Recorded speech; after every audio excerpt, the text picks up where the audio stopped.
is our regular meeting time, but today's meeting is going to be a little bit different because we are joined by some members of our finance consultants here at MedHub.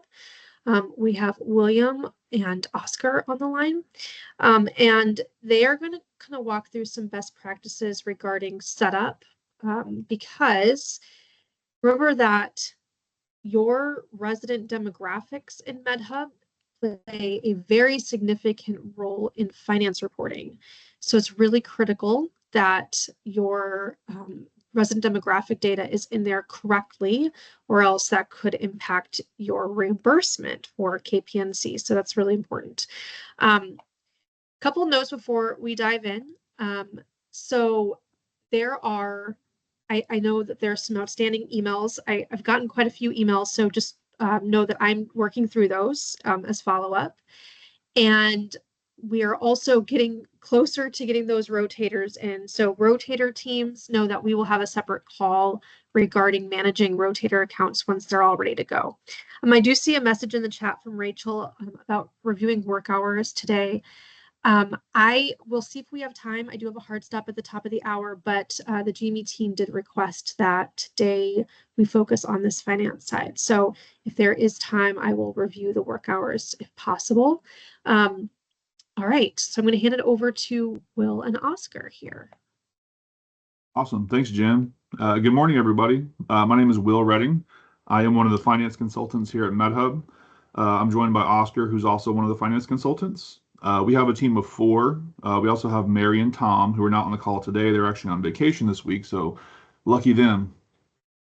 Today, we're going to talk a little bit about the finance side of MedHub, specifically talking about the initial residency program designation, the IRP designation, as well as going through a couple of the monthly reports that you all should be running just to ensure, best practices on making sure that you're staying up to date on both your scheduling and your demographics input.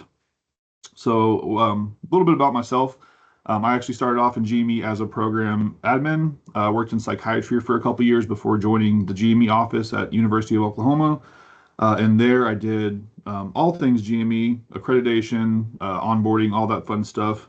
Eventually landed into finance where I found my home. So I've been working in finance now specifically for a little over 8 years now. Oscar's been with the company for many, many years. He is a wealth of knowledge, and if anybody can't figure something out, Oscar's going to be the man to do it. So all that said, we're here to help you all. So as you on board with MedHub and continuing into the future, any questions that you might have, finance related, our team is here to answer those. Submit support tickets or reach out directly. One of our teams will pick up those finance related tickets and we'll be the ones responding. So we look forward to working with you all. Let me go ahead and share my screen real quick. And I am sharing a document that was recently created just to help better understand the IRP and how you do it in MedHub. I know different software companies have different ways of handling IRP. MedHub has a certain way it has to be done. So I wanted to create this document to kind of walk through how to best do it in MedHub. So I'm sure many of you are familiar, but the IRP is a crucial component of CMS. It indicates how long a trainee is fully reimbursable before they become what's called weighted. So that's kind of what this within IRP. When a resident is within their IRP, they are reimbursed at 1.0 FTEs. When they become weighted, their DGME is actually weighted at half, meaning they only get half reimbursement. So it can have a significant impact having an incorrect IRP. So you don't want your trainees to be weighted early. You want to ensure they're getting the maximum reimbursement for as long as possible. So determining the IRP, first and foremost, there are easy ones for sure. If you have trainees who just graduated, a U.S. medical school and usually in May, and they're starting with you all, July 1st. And I know orientation usually ends, starts at the beginning of or mid of June or end of June. For ease and in communications, I'll refer to July 1st as a start date, knowing full well that you guys might actually start your trainees on 6/22 or something like that. But the ones who recently graduated med school in the U.S., they're starting with you all July 1st. Those IRPs are easy, right? We know they haven't done any other U.S. training Their very first training with you all is their first residency training. That year is gonna be their IRP. Um, and a lot of times we can knock out, as you're adding them throughout the year, you can add the IRP pretty quickly if you look at the med school date and their residency start date. If there's that short, 2 or 3 month window, you're pretty confident that they did nothing in the time between medical school graduation and the start of residency. So that will be their IRP date. But of course, we have special cases as well, and we're going to go through some of those examples. And great question, Michelle. We're going to go through that as part of this presentation. But definitely keep those questions handy, and if I don't go through something, we'll address them at the end. So real quick on switching specialties, their IRP is set once they begin residency, and it doesn't change. So let's say a resident begins in internal medicine, which is a 1400 code, and then the next year they decide, you know what? Sorry. Is there a question? Oh, no worries. I'll keep going on. So a resident starts in internal medicine, which is a residency code of 1400. The next year they decide, you know what? These hands were made for surgery. Let me go ahead and switch. So they might switch to surgery the following year. That IRP code of 1400 will actually stay with that resident. So they'll only be fully reimbursable for up to 3 years because the 1400 code mandates a 3-year IRP period. And those last 2 years in surgery might be weighted depending on how, what's credited as that first year of medicine. So the IRP code doesn't change. It doesn't switch. It's kind of set from the get-go. Sorry, I see a question popping up here. Can programs do that directly, or does the RG meeting do that? Oh, don't worry about that. Sorry, Will. Okay. Regarding you're fine. hours thing. Yeah, sorry. No worries. Let's talk about some of these special cases real quick. So a lot of specialties require a broad-based clinical year, and that means that the resident either simultaneously matches into 2 programs at once. So radiology, dermatology are kind of your classic examples. You have to do a broad-based year somewhere and then go into dermatology or radiology in that second year. When that happens, we have a way of setting that up in MedHub. So, and I'll show some actual real life examples on the system here shortly, but this is what the IRP view would look like in that situation. So their first year, let's say it's a preliminary medicine year, is going to be tagged with the 2550 IRIS code. And then we'll have this box here to set up that says, IRP designation on that row, right? That's the first and foremost. This is their first year in GME training. We're going to check that IRP box. When this situation happens, where you have a broad-based clinical year going into a different residency, you're going to have this simultaneous match/alternate IRP box that you're going to want to check. When you do that, you'll set the first year code up here, which is the 2550 or the preliminary medicine. You might have preliminary surgery or transitional year also up here in this box. Down here on this IRP code, this is actually the IRP code that is what their second year is, or their actual residency that they're going into. So this code will actually designate how many years the trainee is fully reimbursable. And this code is actually what's known as the non-IRP year 1 in CMS terms. So both of these need to be in the record whenever CMS runs it through their validation system. And like I said, we'll walk through a couple of examples here shortly in the real system to see kind of how you set those up.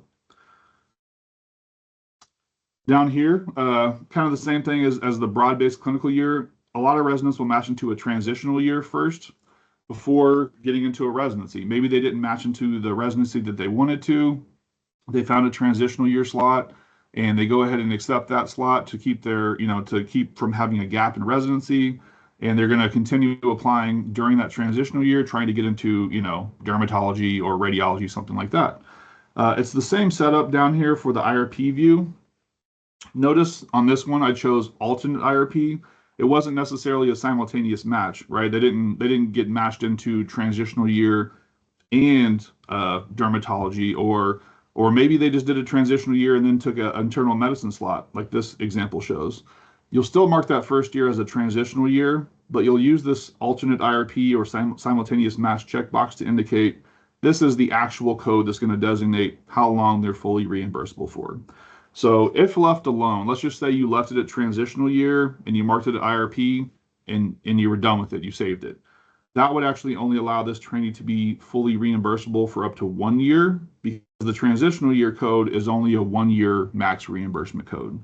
So really, anytime we see the transitional year, the preliminary medicine or preliminary surgery, we're going to see a setup similar to this, where we're going to have a different code that drives how many years they're fully reimbursable. Another very common question we get is, hey, I have a trainee who did a foreign residency and now they're coming to us for a residency in the United States. How does that work? Well, in MedHub, this is the typical setup that we would see. We add that foreign residency time as a row type of other. So you'll see here we have a 3 or 4 year residency added with the details of their residency here in the location and specialty. We have, what happened in between this residency and their U.S. IRP, which is here. And then for their first U.S. training, we're going to mark that as the IRP. Medicare doesn't recognize any foreign training as valid as far as, counting time towards a residency's limit. Therefore, their first U.S. training is going to be that IRP, with the exception of one thing, which is down here, if they come into the U.S. as a fellow for their very first U.S. training as a fellowship. But this is the most common scenario. Somebody did a foreign residency and they're coming to you all to do a U.S. residency. That foreign residency is listed in training history for record keeping purposes, but for CMS and IRIS purposes, that very first row where they're doing training in the U.S. is going to be their IRP. And just to be clear, the IRP isn't their first year, with Kaiser or with your program. Their IRP is the very first year they did training in the U.S., no matter where it's at. So if they did a year in Arizona or Washington or wherever it might be, that year or that row would be the IRP, regardless if it happens with you all or elsewhere. I'm going to kind of haze over this one. I'm going to mention it, but this is a very rare situation. We normally see, even in the largest of institutions, maybe 1 or 2 of these a year. This is where a trainee did a foreign residency. They applied for a U.S. fellowship and they were accepted. And that becomes a little tricky in MedHub, right? Because they didn't do an initial residency in the United States. Their residency was done overseas, but for fellowship purposes, it was counted, and now they're able to join straight into a fellowship program. I'm sorry, I heard a noise. Was there a question? Oh, I don't think so. So this is typically how we would set up that situation when it happens. We set this is their U.S. fellowship, so this is technically their first U.S. training, right? Their actual foreign residency is up here on this row type of other. Notice it's kind of the same example we showed earlier where it's the 7-1 through 630, row type of other. We're going to add in this row here, and the sole purpose of adding in this row here is to get this IRP code 2000 to apply to this resident. So whenever you submit your documentation or whatever flows through to IRIS has to have a valid IRP code, and no fellowship has a valid IRP code. So we have to put in, the IRP code of whatever specialty was required to enter this fellowship. So we add in this kind of faux row just to get a valid IRP in there, which is 2000. I added a note down here, this row is added only for the purposes of having a valid IRP date. That date has to be after ECFMG certification, but before their start of their fellowship. So like I said, these are pretty rare, but they can get tricky also. So anytime you have questions like these, or just maybe a really tricky IRP setup and you're not really sure how to quite set it up because they've done various trainings and sometimes it gets confusing, right? That's what our team is here to do. As long as, there's proper documentation in the system where we can go through and kind of reference, a CV or maybe an ARIS application or something, we can normally jump in, if you send us an email, send us a ticket, we could jump in, look at the training history, figure out, what the correct setup should be, and either help you set it up or kind of walk you through setting it up. So this is kind of a classic example of how it's set up, but there are variations to it. So, never feel like you're on an island and trying to figure this out on your own. That's what we're here to do. We're here to help. And then training beyond the IRP, this is again kind of talks about working outside of the IRP where you're going to be weighted at half reimbursement. So there are a couple of examples where you might want to use this allow unweighted DGME option. These are typically for what we consider fast track trainees. So let's say a trainee did 2 years in pediatrics, and they go directly into a peds rheumatology fellowship for that third year. Because the pediatrics code, which is 2000, allows for 3 full years of reimbursement, for that third year, when they're actually in a fellowship, we're going to check this box to allow unweighted DGME. That way, that third year is not weighted early simply because they're in a fellowship. So these are also pretty rare, but there are certain programs there are fast track programs out there who, they have a certain track set up to where when a resident matches, they understand, those first 2 years, and let's say internal medicine, you're going to do heavy cardiology rotations. That way, by the time you're a PGY3, you're actually going straight into a cardiology fellowship. And that's when we would use this kind of unweighted DGME for that third year. So not very common, but there is an option to do it if we need to. With that said, let me jump over. I have my demo site set up real quick. I'm going to talk about, let's look at those foreign residents real quick. I have kind of this demo site here where we can play around and add things if we need to. Let's see, I think this one here. Yep. So this one here did a foreign residency, like I said. We always enter it as a row type of other. And what I mean by that is when you add any kind of row of training history, you have options here. The only kind of CMS reimbursable activity is going to be this top one, training, residency, fellowship.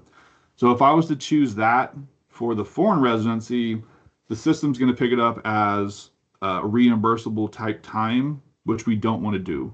So that's why we always enter it as a row type of other. That way the system doesn't even look at it when it comes to trying to figure out how many years the resident completed, or if they've done prior training. If it's entered as other, lapse in training, any of these types down here, these will not be considered when it comes time to look at completed years for residents, because that completed years is really what drives when a trainee becomes weighted.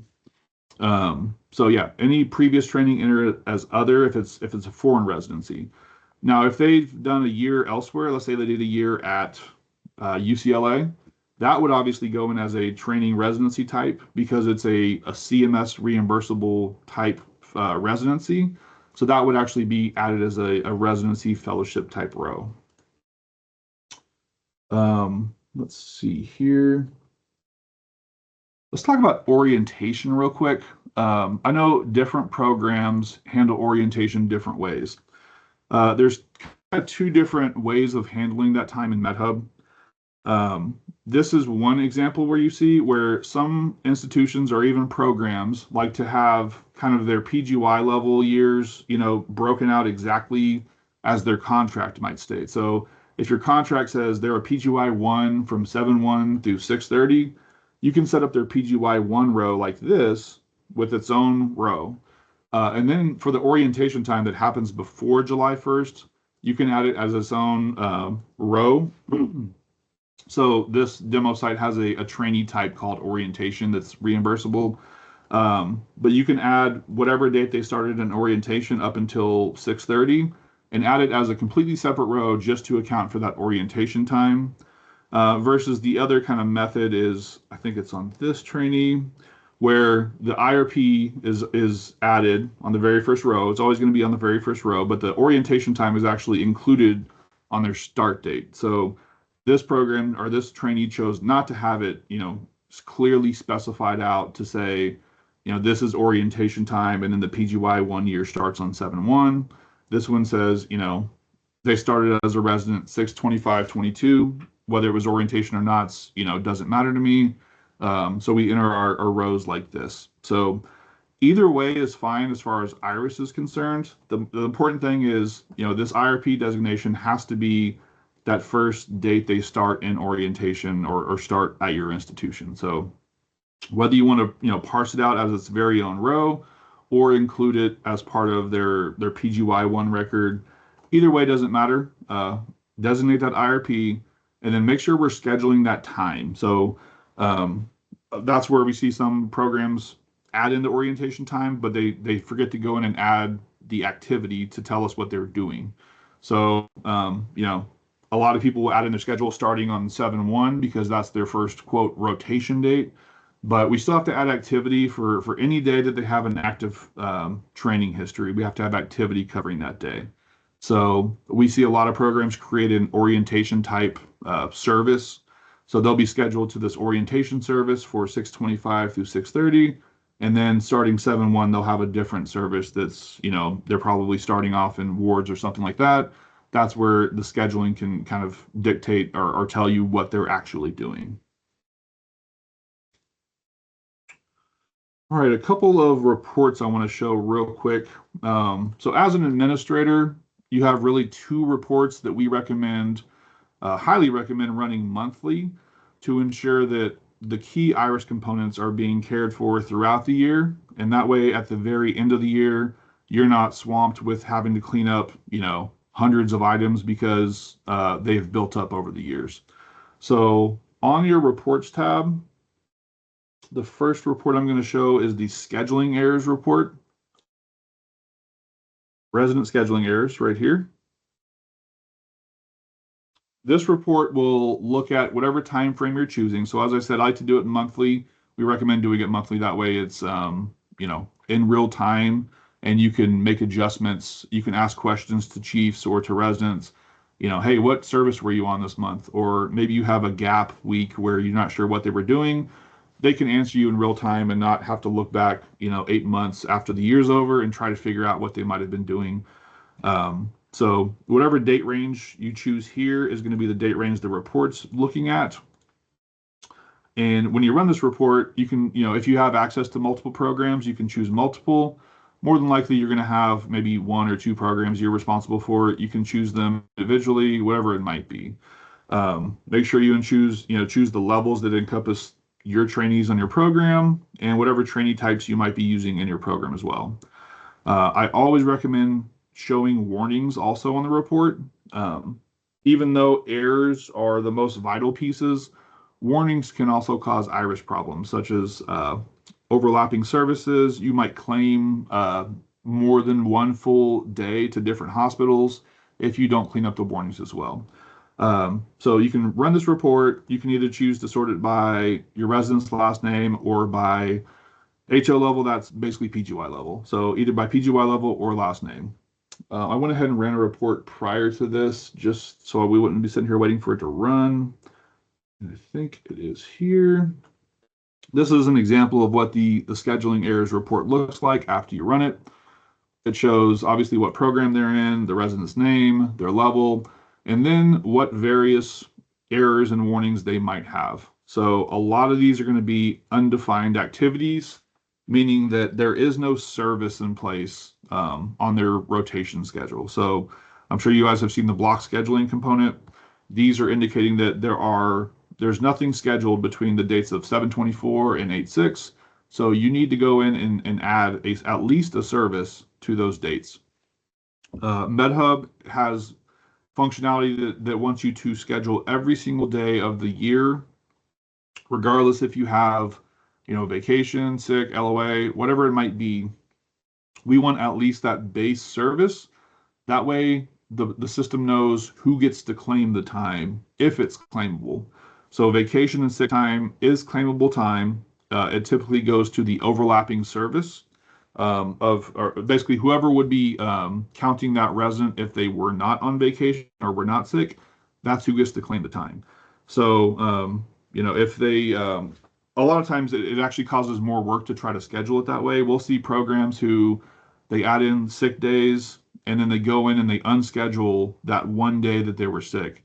That will cause a scheduling error. And it honestly is just a waste of time to do it that way because the system's going to basically make you schedule a day every single day, 365 or 366 for leap year, no matter what. So that's the majority of the errors you're going to see on here is undefined activity, meaning there's no service scheduled for that day.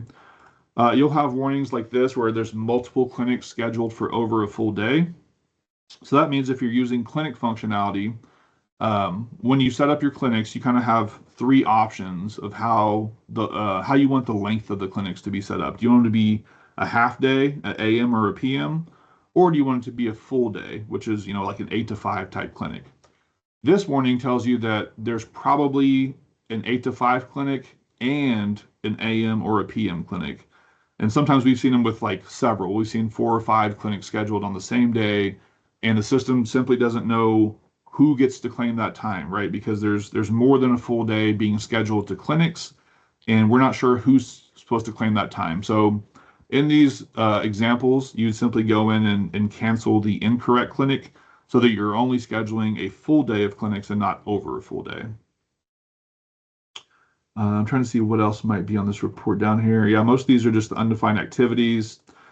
Here's one where this is the same thing as undefined activity. It's telling you that you have an LOA scheduled and you don't have an overlapping service scheduled over top of it. So again, the system's looking for every single day, 365 days to be scheduled with at least a service. Obviously, we prefer even more granular scheduling with the shifts in clinics. And that's really the main things that this report's going to look at. Is just making sure you have all the days covered and you're not overscheduling any time to cause reimbursement problems. So that's report number 1. The other report I wanted to show is called the Demographics Required Fields Report. And that one's found under the demographics header here. It's right here in the middle, Demographics Required Fields. We recommend running this monthly as well.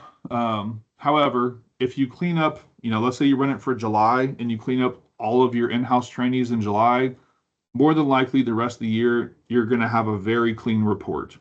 The only difference would be if you have off-cycle residents added or visiting residents added monthly, you might have different errors or new errors pop up because of those new people coming in. But for the most part, if you run this report, you clean it up at the very beginning of the year, the rest of the year is kind of easy because you've already done the bulk of the work.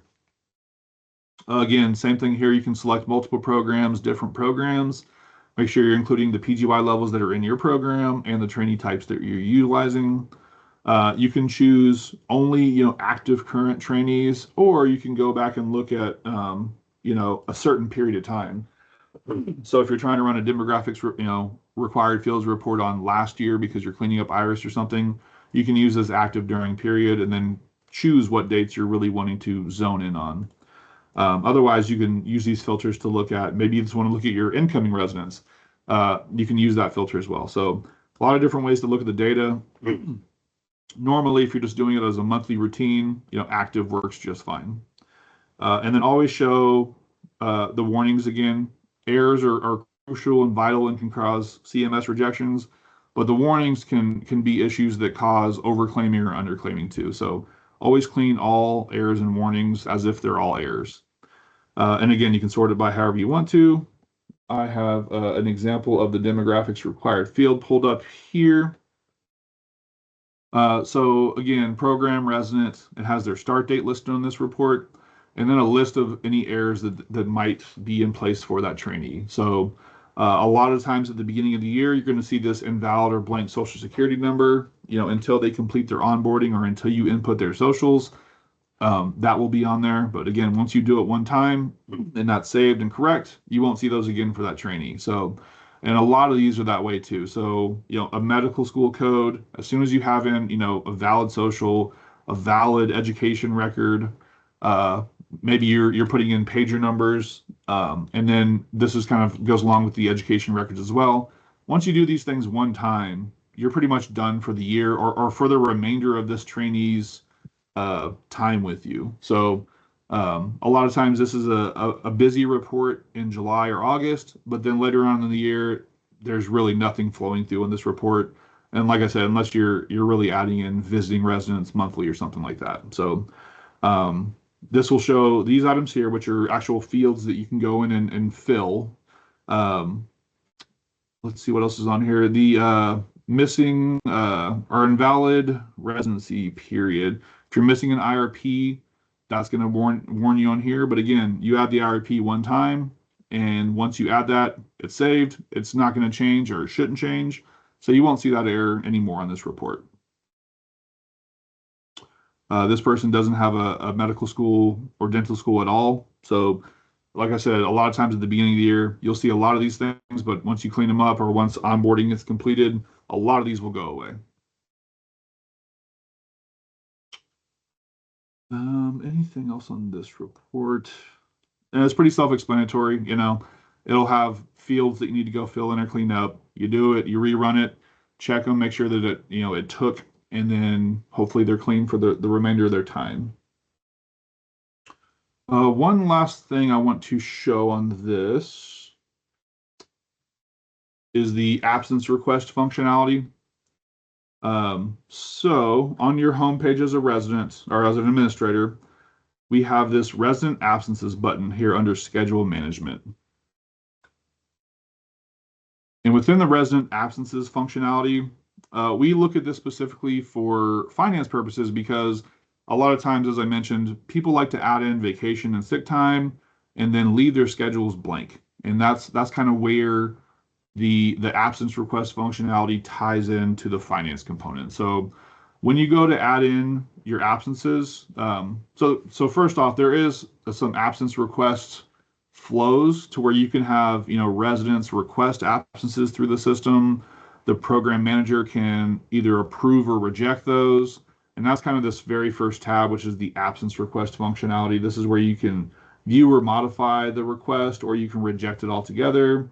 Or you could approve them in bulk doing it this way. This is the more common type that we see of how programs do it, which is on the view/record absences tab. This is where you can either choose, the type of leave it is. So vacation and sick, obviously, are probably two most common types of leave. You go through here, you choose your resident, you choose the date range that they're going to be, absent on vacation. You can type in information in this field if you want to, and then you change it from pending to approved, and you save it. So this is a very straightforward functionality for adding in sick and vacation days. I did want to mention the conference away though. So the away conferences are actually removed directly from the IRIS file. CMS has very specific language about away conferences not being reimbursable time. Therefore, our system automatically removes it. That way, you're not ever having to explain or go back and track down, what they were doing during that time. It simply removes it from the IRIS file. So this is also an area where auditors like to look to see, are you scheduling away conference time? In almost every single program now, there's some kind of annual conference where your trainees are going to. They're going to, ABIM meetings or AAMC meetings or ACGME meetings. Those types of, away conferences typically at like hotels, these big conference centers. That's what we're talking about here with away conferences. Some people confuse this with didactics, which is kind of those, weekly training series like M&M conferences, grand rounds, that type of things. Those are actually handled up here on the conferences tab, which I'm not an expert on at all, but those are handled up here on the conferences tab. We're talking about those away conferences that are usually, out of state, away from your hospital, away from your clinic, and they're there for, learning and education purposes only. There's no patient care taking place. So make sure if your trainees are going and doing those type of conferences, they're logged here. You can choose your resident from the drop down. You have to give a conference, like what conference they're attending. The location's optional. You can do a date range. So if it's, one big block, you can do a from to. If you have individual dates, you can choose this option and choose, maybe it was July 13th and July 16th, whatever it might be. So you can choose individual dates if you don't want to count days in between or something like that. And with any absences, I always recommend adding as much information down here as possible. That way, when somebody else gets in the system, it might be 10 years down the road, and you're long gone or something. At least there's a robust set of information somewhere that they can reference what they were doing, why they were doing it, etc. And the last one, leave of absence. This is where usually we have a set list of reasons for the LOAs. These are typically your ESLs. Maybe you're doing jury duty for a week. Maternity, paternity, and family medical leave. These are probably the most popular two. This is where you'd add those at. You give an LOA from and to set here. You have an unpaid period if they're unpaid for a certain amount of time. We usually don't see a lot of unpaids unless they've fully exhausted all of their given leave and they're taking an extra 3 months, or maybe they're unfortunately in the hospital, and whatever it might be. This is where you enter the unpaid date range from. We have training extension options down here. We've seen a lot of institutions use that differently. There is ways that if you add in training extension days, let's say you enter this LOA and you know that this LOA is going to extend their training by 2 weeks at the end of training, you can actually enter 14 days of extension here. And if you uncheck the do not extend training history box, this will automatically extend their training history for you. That's kind of a client preference on how they want to handle the training extensions. A lot of clients like to do that themselves manually, and not have the system automatically extend training, because there's a lot of variables that go into extending training. Sometimes you might think they're going to extend training, but then the ABIM says no, it's fine. We reviewed their records, and as long as you tell me that they're eligible to take boards, then we're going to allow them to take boards. So and I know that leave policies are constantly changing too. So it's really a client preference on how you want to use the training extension days. And we can get into that more. That's usually more of a GME type conversation on what we want to preach as far as how to use it, but it is there as an option. And again, just add as much information here as you can. Obviously being, cognizant of being respectful of what it is, right? So if somebody's on extended, sick leave or whatever it is, you might not want to put all the details of it down in here, but you can definitely, throw in some information on when you might expect them back. You might put information about what you've talked to with HR, whatever it might be. This is a good spot for that. And then obviously approve it whenever you're ready to, and save. Once you have multiple or at least one LOAs entered, you'll have kind of a history over here where you can click back into those to view past entries, or if you need to like delete it and re-enter it because the date's changed or something, you can do that over here in this section as well. All right, I do want to leave time for some questions, and I know we went through a lot there quickly, so I think it's a good time to open it up. Does anybody have any specific questions relating to IRPs or any of those required monthly reports that we talked about? Well, if I could just jump in really Yeah. quickly. So there are a few questions in the chat regarding, I believe, an email that says missing demographics that was probably sent out to you, and there is a line in there for pager.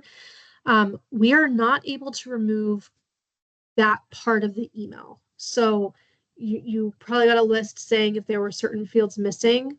So there are two options. One is we could just completely disable that email entirely, or you could continue to get that email so you can see the missing fields just in general, but just kind of ignore that one about the pager. So that's kind of a decision for GME, because that's a all or nothing for the institution as far as that email goes. The other thing I saw in the chat was regarding the urgent task box where it says verification. That is a GME only function and actually has nothing to do with what Will was going through today. So don't worry about that. It has nothing to do with Iris. And so I will work with the GME team on that. That is something that they can choose to use, or I can turn that off as well. But that is it is a GME only function. Awesome. Thanks, Jen.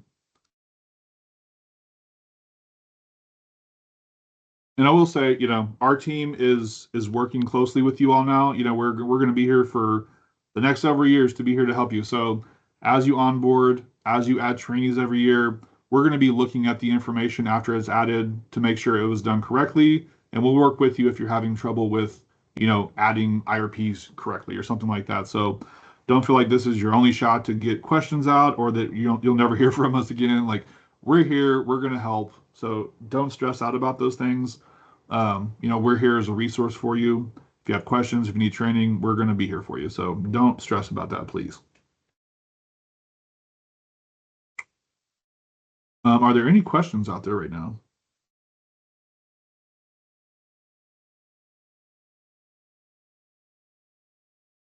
So either I did the best training you've ever seen in your whole life, which I highly doubt, or you don't want to speak up, or maybe you don't know what you don't know yet. And that's fine no matter what. So, if we jump off this call today and you're like, well, I actually had a question, but I didn't want to ask it in the group, or I forgot about this, but I do want to ask it, shoot us an email. We can usually answer it via email, but if not, if we need to show screens or something, we're usually pretty available to jump on a call just to show you something real quick. So, we want to be as accessible to you all as possible. And yeah, great question. What is the contact info? Jen, I might actually have you share that with them after this call, if that's okay. That way, they have our full team, and you can usually send it to us directly or submit a support ticket. Either way, it'll come to us. And don't send support tickets quite yet. So during implementation, Well, don't yeah, do good that. point. Good But point. Sorry. post-implementation, yes. Yeah. Any other questions for Will and Oscar? Otherwise, we can let them jump off here. Hi, Jen. This is Melissa. I just wanted to thank everyone for joining and thank you, William and Oscar, for this wonderful training. Just wanted to confirm that this is going to be recorded and shared with the sites. Yes, yep, this meeting has been recorded. It'll be shared the same way as our other meetings. It'll be in the project Perfect. plan. And just as a reminder that the mid-year IRIS data will focus on entries and metrics from January to May 31st, and then end-of-year data will focus on entries in MedHub from June through December 31st. And an email should be shared next week regarding the required data and information with due dates. Thanks, everyone. Awesome. Well, it was really nice to virtually meet you all, and we look forward to working with you more closely. And if that's it, then Jen, I'll go ahead and hand it back to you. And yeah, thank you all. Thank you, Will and Oscar. You can go ahead and jump off there, but like they said, that they're here to answer questions as you go through this. So, okay. So one question I did see in the chat up above. So Rachel has a question about work hours. Rachel, do you feel comfortable unmuting yourself and asking specifically like what you want to see with work hours? You can feel free to type it into the chat here. Just to kind go of over all of it because I'm very confused. Like entering it, because I know you said we were going to start using ResQ, but there's still going to be some entering that the residents need to do, right, to fix it. Sure, Or- yes. And so do note that we do have a recording of the work hours meeting. And so that is from, let's see here. That was our March 13th meeting. So I do recommend going back and watching that recording for a more detailed view of it. Just because I don't know if we'll have time to go through all of it here, but it would be this one right here. So March 13th. But let's go through kind of the basics with work hours. So let me go into my, let's go to Sandbox. Let's go to the Sandbox site here.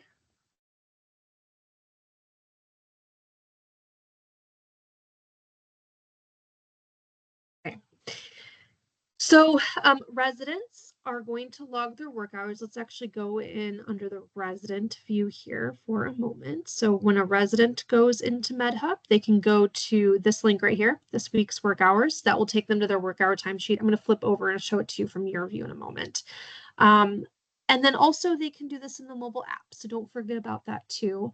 They can do it either location.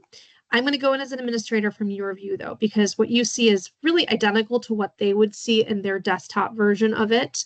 But from their home pages, if they go down to resident work hours right here, or you go to resident work hours, this is what a timesheet might look like here. And this one's already kind of filled out. Let's go back to maybe the week before.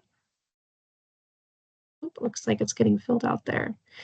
You know what, let me go to,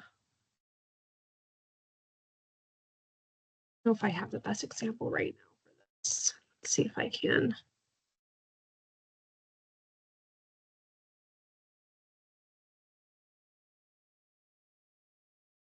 A different resume here.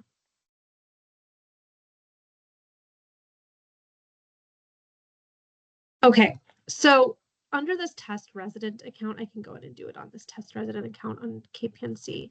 It's going to look like this. So here is the work hour timesheet. Don't forget that timesheets run from Sunday through Saturday. And there's not a way to change that, but that's the timesheet timing there. And they will simply go in and drag and drop their time like this. And when they get that little pop-up, they're going to have the option to choose between standard hours, clinical work from home, and actually home called in as well. I got to make sure that that's enabled for you. So there will be 3 options there. And then they'll just go through and log that time. If they go down and they submit their hours and a violation has occurred, they're going to get a pop-up that's going to ask them to enter the reason why that violation might have occurred so that you will have that documentation.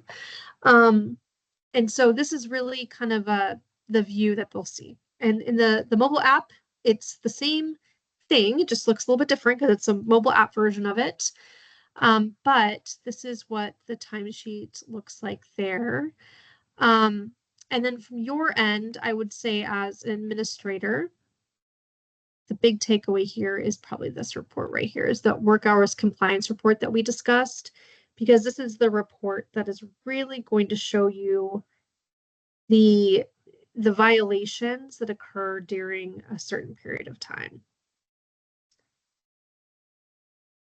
Are there any questions on the work hours? Like I said, there's a more detailed breakdown here. I recommend going back and looking at this recording from March 13th, just because we won't have time to quite go back into all the details of it like we did that day. But any specific questions on the work hours? So when, this is Rachel again. So when ResQ is up and running, this will just log automatically, correct? So that is my understanding, is that when ResQ interfaces with MedHub, it fills that work hour timesheet out for the resident. So the part that would be taken care of is the physical part of going in and dragging and dropping the time. But everything else kind of remains the same. Like the reporting would be the same in here. The program directors would be notified if a violation occurred. It is the logging piece that would be done elsewhere. And do you have a date when that will be up and running? So that is really kind of up between KPNC and ResQ. That is something that KPNC will need to talk to ResQ about. Thank you. Yeah, and there's a question in the chat regarding, do you have snapshots of each step to give the residents? So don't forget that the residents have the learning portal, just like you do. So when you go to your help tab, you have learning portal modules. They do too. So I really highly recommend modules number 26 specifically for them. You have the same module as they do, so you can kind of review what they get. But module 26 is the resident foundation module. And this is where they can go to learn kind of everything they need to know about MedHub, including logging work hours within the site. So that's how you would want to get them trained up on the system.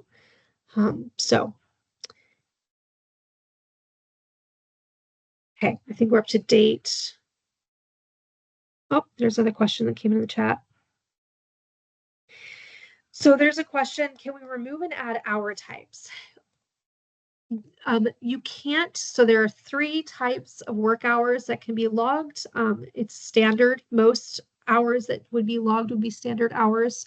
The other 2 exceptions would be clinical work from home, or that they were on home call and they ended up getting called in. So those are the 3 types. Just we did that on purpose to keep it as simple as possible, so they don't have to think too much when they're logging those work hours. They just put the time in and they move on. There is one other option, and that is to include moonlighting in the timesheet if a resident is approved for moonlighting, but there's not a way to add additional types there. Regarding the email that was sent out to the residents, I will have to have Jamie speak to that. I know that the upcoming academic year starts roughly around June 17th, so that's when I expect a lot of things to start happening within the site, but I'm not sure if Jamie directed them to do things before that in the site. So I would talk to Jamie about that. Yeah, this is Michelle. I sent an email quite detailed with the dates and when go live was, as well as instructions on how to access their learning modules in MedHub. So all program managers were copied on that communication, and I believe that communication went out last Monday. So please refer to that.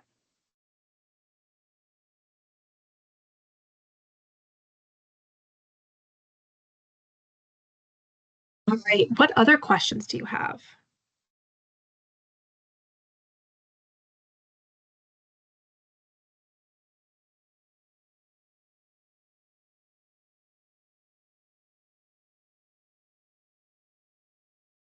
Anything at all that you can think of?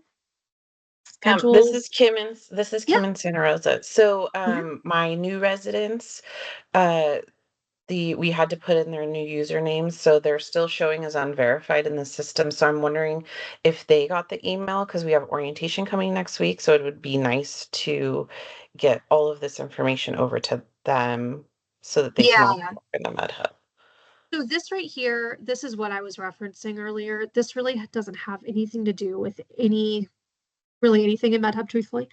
So this is actually going to be a separate conversation that I have with Jamie. I saw an email, I think, from Letty about this. So just so everyone knows, this is like a subjective checklist for GME, although you do see it when you're in as a program administrator, but it is a subjective checklist for a GME user to go in and essentially say, like, yep, we have everything we need for this incoming resident. That's So all it is. so I think for me, the username was just like a temporary username. So I updated the username with their password. So I don't know if this particular email that got sent out on June 2nd got resent to them if I did this information after the 2nd of June. I guess that's where I'm going with that. Um, so okay, so are you saying that their usernames have changed since that email went out? Is that what you're saying? Yes, because the usernames that were put in for any of the new residents was not, it was like a temporary password. The information didn't get transferred over properly from Metrics to MedHub. So, So, yeah, so actually, if the TMP usernames are actually for the residents that you brought in through Eris. So all of the metrics usernames came over, but they were with periods. So we updated those. But if you're seeing a TMP username, that actually was a part of those incoming residents that did not come over from metrics. And that's one of the fields that has to be so I like updated it updated. on my end. So I updated it on my end, but I updated it earlier this week, I think, or late last week. So I'm wondering, so my question is are they also going to get an email with this new password, username, password, and all of this information for the new residents that are coming So in? their password would not have changed if they went and updated it. If you've changed their usernames, you would have to let them know that. You'd have to communicate that with them. So it will change. So, I mean, I changed the username because it was just the temp one, right? And it needed to be whatever their email was. Can I jump in here for just a second? Yes. Emails went to everyone with Kaiser Permanente emails. If you had any incoming residents who did not have a Kaiser Permanente email, they didn't receive that email. Okay. So then So, I'll need to forward this to them. so they would need, yes, please. Yeah. Perfect. Thank you. Yeah, and just to kind of let everybody know what happened with that username update as well for any account that came over from Metrics. MedHub doesn't like having periods in usernames. So moving forward, when you are adding a username in for somebody, you'll want to just remove the period. So like if my email address was jennifer.junker@kp.org, it would have to be Jennifer Junker without the period in the username. So that's why those usernames were changed. So when you're creating usernames for those, like for new accounts in the future, just make sure that that period is not in there. And other symbols too are not well received. So like dashes and things like that. It should be just numbers and letters.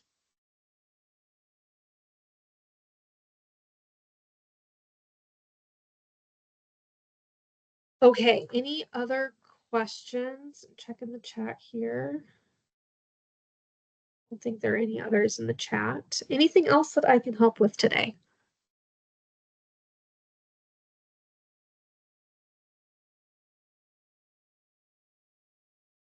All right. Well, so next week we will be going through accreditation. So that's our next topic. A good amount of the accreditation feature is going to be managed by a Genie user account, but there are still quite a few things going on at the program level, specifically around the APE and portfolios. And it just kind of depends on what features the Genie office plans to use in MedHub. But we will go through that feature and what the different options are there. But otherwise, I hope you all have a great rest of your week. And we'll make sure this Thank you. recording's out there. Yeah. Thank you so Thank you, much. Jennifer.